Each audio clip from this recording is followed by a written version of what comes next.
হচ্ছে আমার আমার সাজুনি দিদিমণি, বুঝেছো তো। আগের বছর একটা লিপ বাম কিনেছিল জুডিওতে গিয়ে, আমাকে লাগাতে দিত না, মুখে দেয় না, এগুলোতে জীবাণু থাকে, আমাকে লাগাতে দেয়নি, একদিনও লাগাতে দেয়নি লিপ বামটা, বলতো আমার বাবা আমাকেই কিনে দিয়েছে। তাই জন্য আমিও আজকে একটা লিপ বাম কিনে এনেছি, আমিও তাকে লাগাতে দেবো না। ভালো হয়েছে আমার লিপ বামটা? হ্যাঁ, ছিড়বো না, এগুলো দাঁত দিয়ে ছিটতে নেই মাম্মা, কিভাবে? যেভাবেই হোক ছেড়ে দাও। আমি কাউকে ধরতে দিই না এই আমার লিপ বাম, আমি কাউকে ধরতে দিই না আমার লিপ বাম। আরে আরে একবার পড়তে দাও।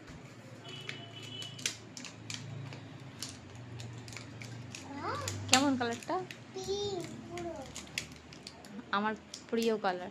এই দে, তাড়াতাড়ি দে, না লাগাবি না, দে।